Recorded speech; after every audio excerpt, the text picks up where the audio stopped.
Il m'a regardé comme si j'étais une poubelle qu'il avait hâte de jeter.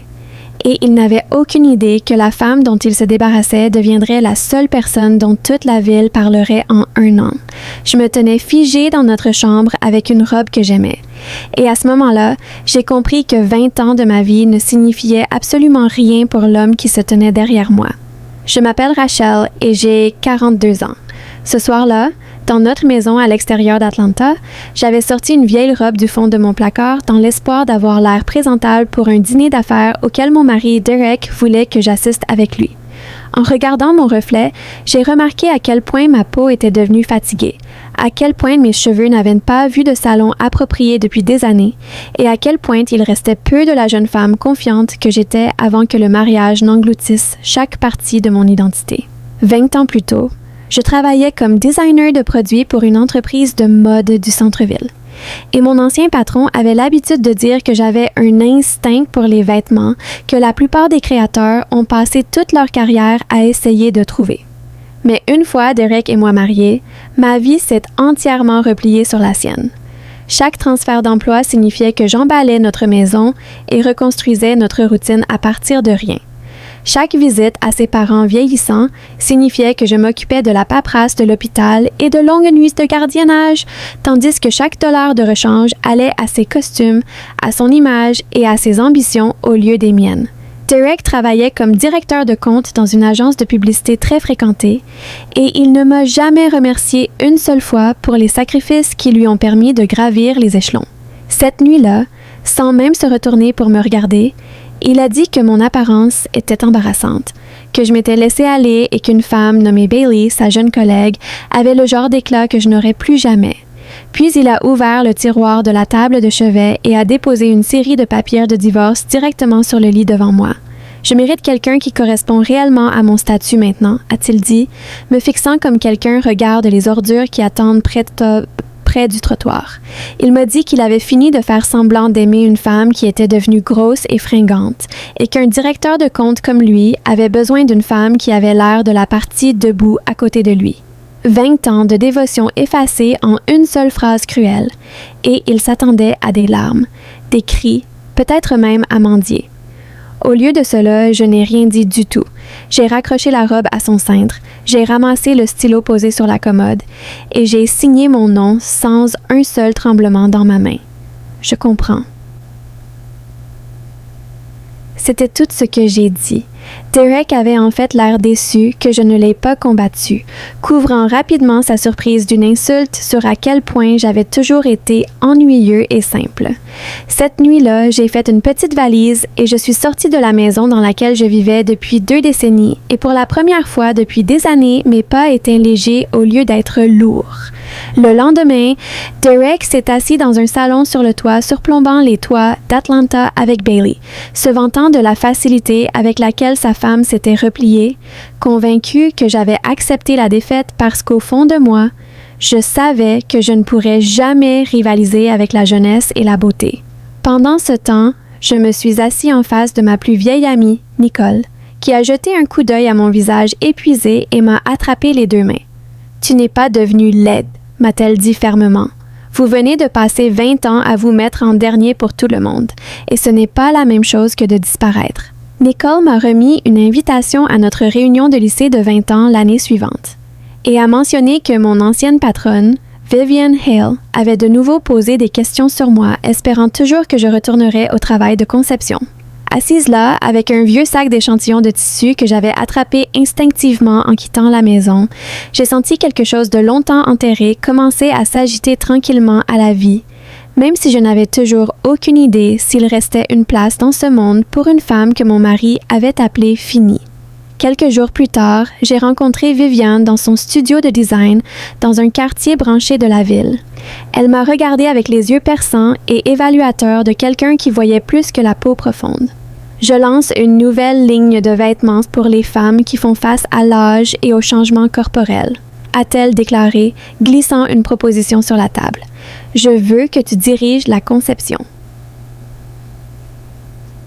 Quand j'ai protesté contre le fait que j'avais quitté l'industrie depuis 20 ans, elle a dit que c'était exactement pourquoi je comprenais la douleur de ces femmes mieux que quiconque fraîchement sorti de l'école de design. Cette phrase a sauvé quelque chose en moi, que je pensais que Derek avait tué de façon permanente. Les années que j'ai vécues pour ma famille n'ont pas été du temps perdu, m'a dit Viviane. Ils étaient l'expérience exacte dont cette marque avait besoin. Je suis rentrée chez moi ce soir-là et j'ai commencé à dessiner pour la première fois en 2 décennies. Bien que mes premières tentatives aient été maladroites, surdimensionnées et conçues uniquement pour cacher un corps plutôt que pour en célébrer un. Parce que la peur que Derek a semée en moi dirigeait toujours chaque ligne que je dessinais.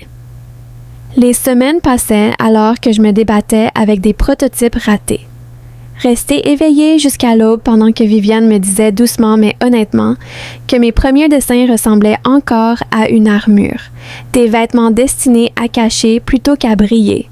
Une nuit, complètement vaincue, je me suis effondrée sur le sol de mon appartement entourée de tissus en ruine, convaincue que Derek avait eu raison de moi depuis le début. Nicole est arrivée à l'improviste, a sorti une robe bleue poussiéreuse que j'avais confectionnée pour elle des décennies plus tôt au cours de sa propre année la plus difficile, et m'a rappelé que j'avais toujours su comment faire tomber les femmes amoureuses de leur propre reflet. Bien avant que Derek ne me convainque, j'avais complètement perdu ce don. Quelque chose a changé en moi cette nuit-là. J'ai arrêté de concevoir pour cacher des corps et j'ai commencé à concevoir pour célébrer les femmes exactes dont Derek s'était moqué. Des femmes qui avaient sacrifié leur temps et leur énergie pour les personnes qu'elles aimaient.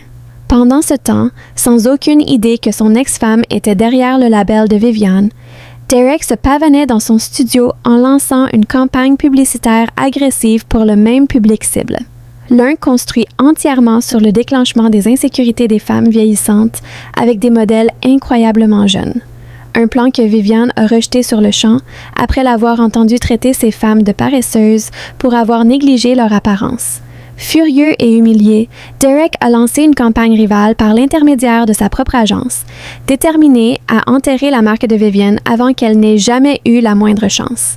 Ces publicités astucieuses ont inondé la ville, promettant aux femmes qu'elles pourraient retrouver leur jeunesse si elles achetaient les bons vêtements. Alors que tranquillement, sans un seul panneau d'affichage, mes créations ont commencé à se répandre par le bouche à oreille et les messages sincères sur les réseaux sociaux de femmes qui disaient qu'elles se sentaient enfin belles à nouveau dans leur peau. En quelques semaines, la campagne de Derek était noyée dans les retours et les réactions négatives du public, alors que ma petite marque était complètement épuisée, ignorant que son ex-femme était la créatrice qui écrasait sa campagne. Derek a découvert grâce au potin de l'industrie qu'un mystérieux créateur de génie était derrière la marque virale. Et il a élaboré un plan pour débaucher ce designer pour son agence, apprenant par coïncidence que le même designer assisterait à notre prochaine réunion de lycée. Il est arrivé ce soir-là avec Bailey à son bras, se sentant intouchable, prêt à racheter qui que ce brillant inconnu se soit avéré être, complètement non préparé à ce que les portes s'ouvrent et me révèlent, en train de marcher vêtue d'une robe que j'avais moi-même conçue, calme, radieuse et totalement méconnaissable comme la femme qui l'avait autrefois rejetée. La pièce se tut alors que Derek réalisait que la vérité s'effondrait autour de lui. La créatrice qu'il voulait voler, la femme dont le talent avait humilié son agence et lui avait coûté sa carrière, était la même femme qu'il appelait grosse, fatiguée et finie. Alors que je parlais à la foule de la conception de vêtements pour les femmes qui apprenaient à se cacher au lieu de briller, les camarades de classe pleuraient et Bailey, debout à côté de Derek, comprenait tranquillement que tout ce qu'il construisait avec elle ne valait rien à côté de ce qu'il avait jeté. Derek s'est approché de moi par la suite pour me demander une seconde chance, insistant sur le fait qu'il n'avait tout simplement jamais remarqué de quoi j'étais capable. Je lui ai dit la vérité aussi doucement et clairement que possible. « Ce n'est pas que tu n'aies jamais remarqué, dis-je, tu as refusé de regarder. » J'ai expliqué que la confiance qu'il m'avait volée pendant 20 ans n'avait rien à voir avec l'âge ou le poids, et tout à voir avec les mots qu'il choisissait de me dire chaque jour. Je ne me suis pas changée en quelqu'un de nouveau ce soir-là.